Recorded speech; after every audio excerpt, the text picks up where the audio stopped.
right, welcome back to the show.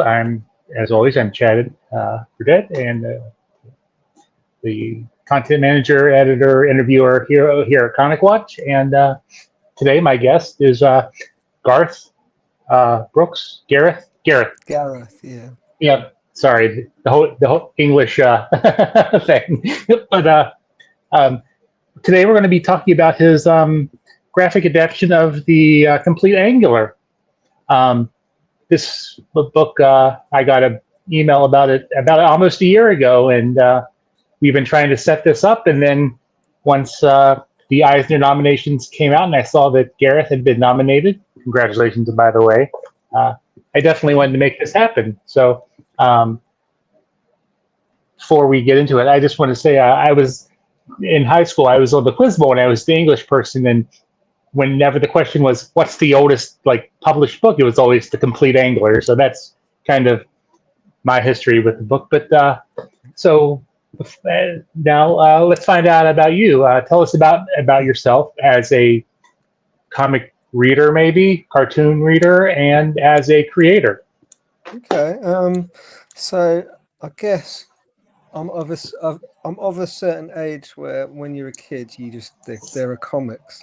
You have them, they're around. Like when I was a kid, there was stuff like, in the UK we have the Beano and the Dandy, and in the 80s you couldn't get away from these comics, Whizzer and Chips, all these kind of kids comics, right? And then when you're a bit older, you get into 2000 AD, that kind of thing, and Marvel Comics. I had a really good little news agents around the corner from me who managed to get like the proper American size Marvel Comics that none of the other places had. So I kind of had a really good kind of supplier of American comics as well. And I think like they've just always been around really. And then like I went to art school and I was trying to be more of a fine artist. And then me and a friend that I met there, we sort of started making comics immediately after we graduated, just because we were both into them. But also it felt like refreshing, to just make comics, get them to people. People seem to enjoy them. And it was a bit more kind of relaxed than this sort of fine art thing where it's much more critical. Everybody's, thinking about what the deep meaning of your work is, what the theory is, that sort of thing. So we were just making, me and my friend Steve Tillotson, we made a comic called Banal Pig, and it was really just a humour comic. It was like those 1980s British humour comics, but it was more grown up, it was quite adult. So it was kind of like alternative comics, really, with an X, but more British. And from there, I don't know, I just kind of got sucked more and more into the world of making comics. I started getting in with people that organised zine fairs and comics fairs and things like that. So kind of like just sort of drifted over into comics, and it was also like quite well timed because there was publishers starting to come up in maybe 2010, 11, 12 that were a bit like Fantagraphics or Drawn and Quarterly. These kind of British publishers like Self-Made Hero or No Brow or Jonathan Cape, they were just kind of starting up. So it was a really nice time to kind of have developed my work, and then all of a sudden there was like platforms there to get published through.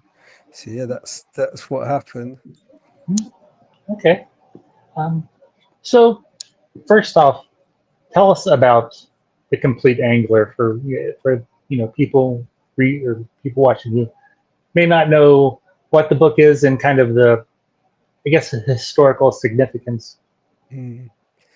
Yeah, well, I have to think back here because it's been about a year since it came out, and really more like 3 or 4 years since I was really like studying the background of it. But it's by this guy called Isaac Walton, and it was written in the 17th century. And if I remember correctly, Isaac Walton he was around during the English or the British Civil War, and that had like obviously a huge effect on the country.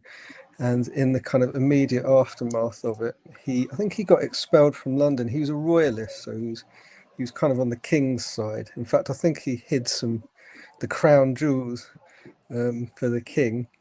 So I think he got expelled from London, and he spent the next 20 years sort of collecting fishing anecdotes. He was kind of like, the thing when you read about him, the thing that really comes across is that everybody liked him, even kind of the Roundheads kind of liked him, I think. And he was really good at making friendships, and he wrote about his friends. So he was friends with John Donne the poet, and he wrote a life of John Donne. And kind of that kind of fellowship and listening to people's experiences and folklore and things like that, that kind of comes across in the book. So the book itself is kind of, I've changed the book a lot, like even though from reading it, it's more of a kind of like dialogue, the original book, and I've really only adapted maybe like 2 or 3% of the book has made it into my adaptation. But it's kind of like one of the first ever texts where he's kind of thinking about mankind or humankind's relationship with the natural world in a way that the two things are kind of rely on each other and are a little bit more of a kind of level playing field than the classic kind of ecclesiastical idea of man being at the top and then all the other animals and creatures being beneath, and everything on earth being there for humankind to use. Isaac Walton was thinking about things in a little bit more equal terms, and also there's a lot of metaphors in the book, I think, for stuff that was happening in the world at the time. So and also just a lot of like really funny, strange recipes, really weird ways of fishing, loads of stuff like frogs fighting pikes, and things that you just think, why is that in there? That can't be true. So it's kind of and lots of songs and poems and this sort of thing. So there's loads of good stuff in there, and I couldn't fit it all in, but I tried to get the feeling of all those things into the adaptation. So, what inspired you to want to take this, piece of literature and adapt parts of it? I think I've had it around for years, and it just seemed like such a nice book. And like this is my fourth book. Some of my other books have been quite dark. Some of them have been kind of about lots of different things. My third book, The Dancing Plague, was about history, and I quite liked that. I kind of got into the research side of it. So I kind of wanted to do something else historical, but also I really wanted to do something that I would really enjoy. I made the Compleat Anger at the same time that I was completing a PhD in comic studies. So at the time that I was working on it, I was spending most of my time writing some really dense, heavy theory and kind of editing my PhD thesis, which is, it's hard work. So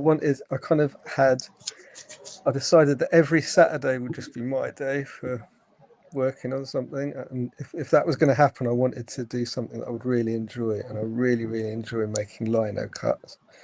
And I really enjoy drawing fish. So it seemed like as I had this book around and I'd already been kind of thinking about using it, it seemed kind of natural to just kind of to have a day, like every day I'd do a page every Saturday, and just to be able to enjoy making that page as fun, as interesting, as good as I could possibly make it, as a kind of challenge for that day. And that's kind of how I proceeded with it, really. Well, since you brought it up, let's talk about your art process. If kind of see a picture of the book there, kind of talk about your process and kind of the inspiration of doing what you did for the book. So it's mainly lino cut. There are some ink drawings in the book that I use. I use this ink, I've got a really small studio, so everything is kind of to hand. I use this ink on this kind of like really expensive bamboo paper that it's really, you really don't want to mess up because this bamboo paper does cost quite a lot of money. But when you put water on it, and then you put the ink on it, it expands in a really nice way. And I really like the idea that water could be like a presence in those little passages of the book. So you better see the kind of the fact that it's been wet. And then I mean, here I've got a massive pile of lino. I think I made about 120 lino cuts. So this is what they look like. Mhm. And yeah, like I would just sort of draw onto the lino with a soft pencil and then just put on some podcasts or some music and just cut them out. And then you don't need like I print them with a wooden spoon, so I don't have a press or anything. So Mhm. I use quite cheap water soluble inks, and then you just get a wooden spoon and print it with that. So it's a really straightforward, really kind of tabletop way of printmaking. And then just take them home, scan them in, add the lettering, which also kind of takes a while. Yeah. Do the rest of it digitally. Yeah, and here's a picture from the book, and I like, the two different, ways that you present really work well in telling Yeah, this kind of story. And it, kind of it kept me engaged in this story or what you were writing and saying. thank you. Yeah, I think like the the lino cut bits are quite dense and dark and informational. So I think you need other passages that have a little bit more light and a little bit more spacious. And the bits with kind of songs and poems and things like that in them, I kept for those lighter ink, pen and ink sections. So how long, time wise, you finish the process. How long does, a page of each take time wise? So I did what like I do a page a day more or less. The lettering took a little bit longer, but yeah, I just did it on a Saturday, and then I think there was a period of about 2 months where I kind of worked on it full time, a couple of summers ago. So that was just to kind of get the last 50 pages or so finished. But yeah, like it takes about a day to cut out, depending on how detailed it is, and particularly whether it's got this like wiggly sort of pondweed in it. Bits with that in took longer.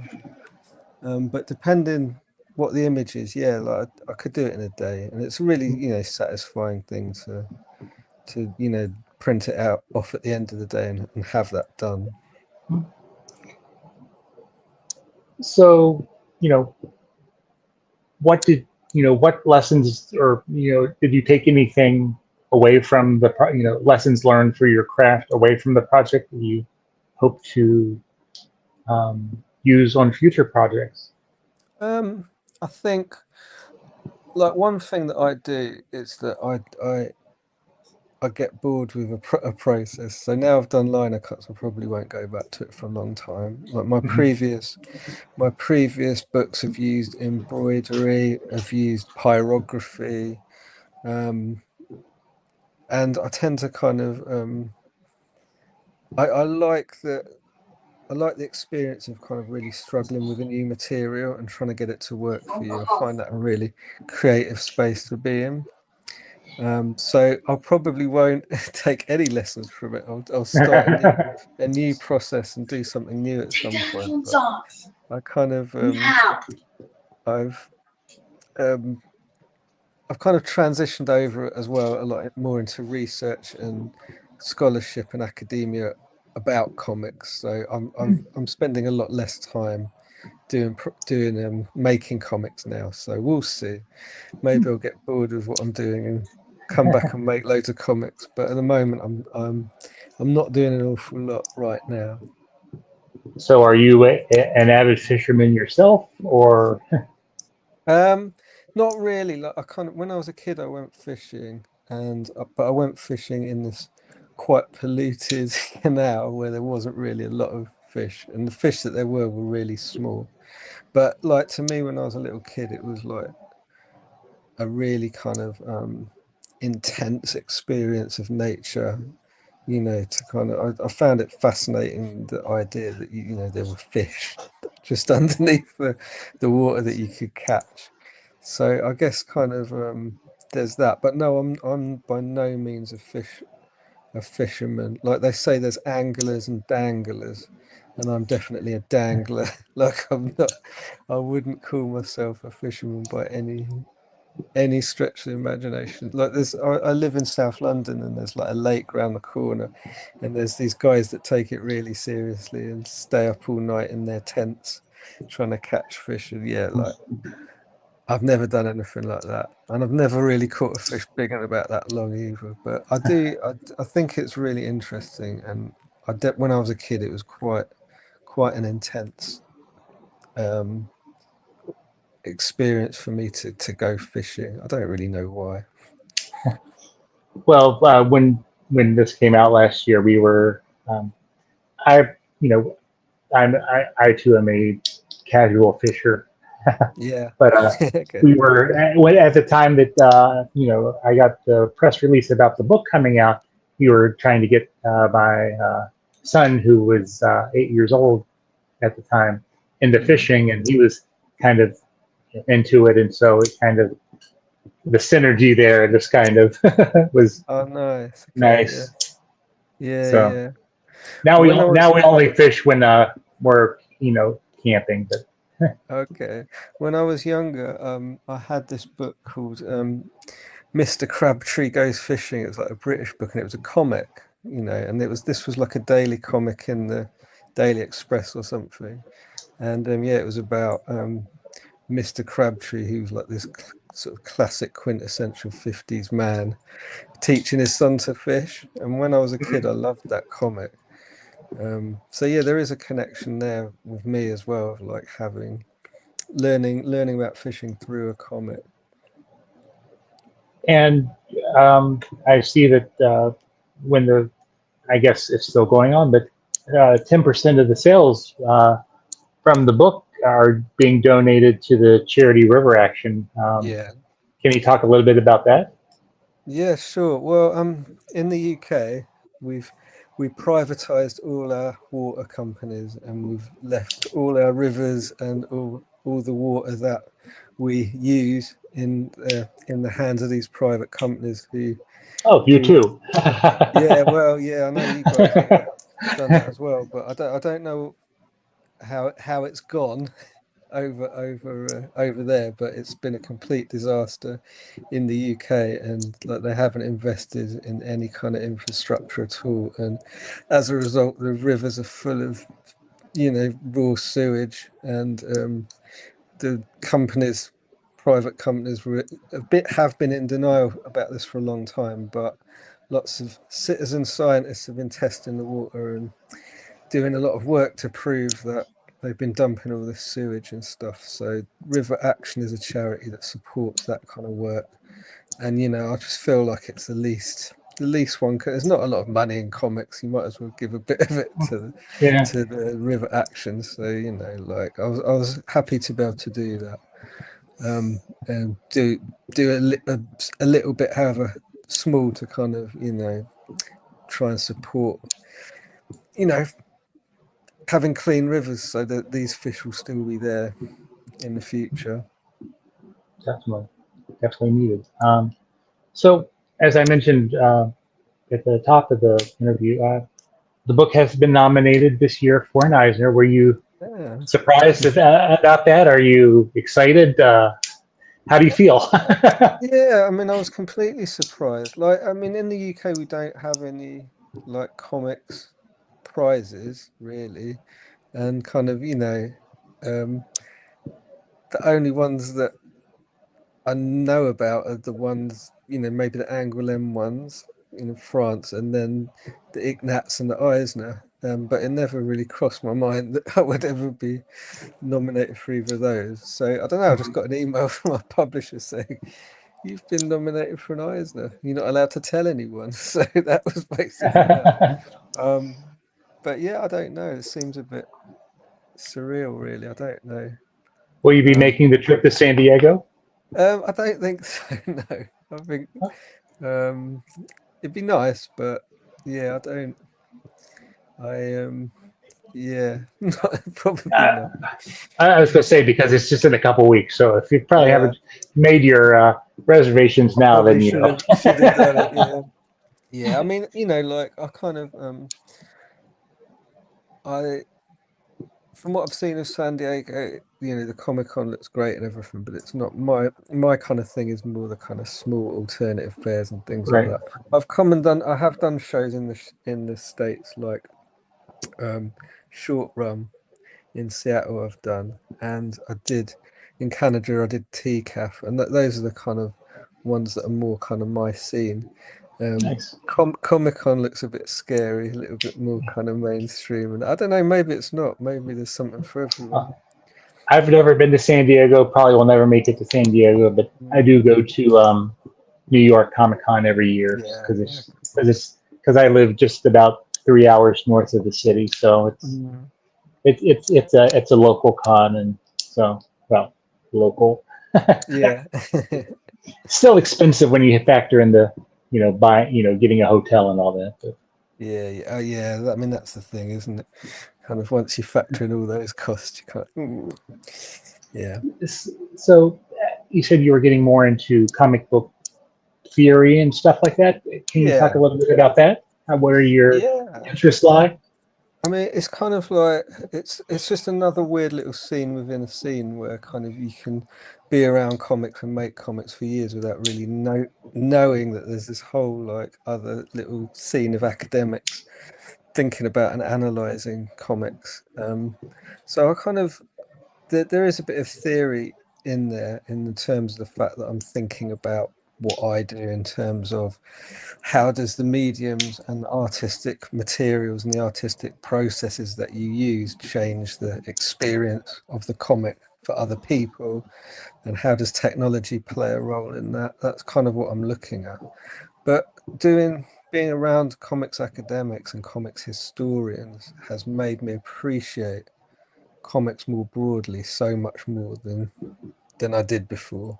Mm, I'm kind of the range of comics that I read and that I'm interested in and that I like to think about is much more broad now. So just for that alone, I think it's been worth doing my PhD and getting involved with comics academia, because I sort of have a lot more knowledge and much broader areas of interest in my reading and what I like to think about.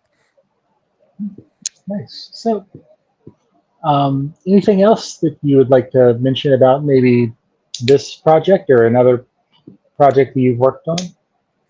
Um, I think uh, I don't know.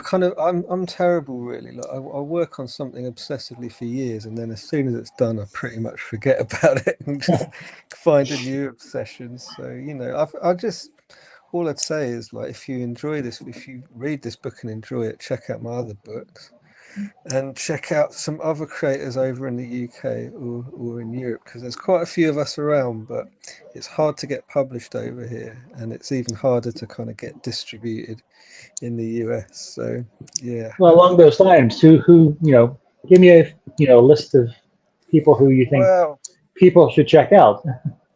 I mean, there's a big fair that a bunch of people are organizing called ARC that's happening, ARC that's happening in 1 week's time. So I don't know when this goes out, but it'll probably be after that. So No, it'll like be Monday probably. yeah, okay, well have a look at ARC on Instagram, and anyone that's exhibiting at that is interesting. So anyone on that list is going to be great. Um, yeah, that's what I'd say. Okay, well,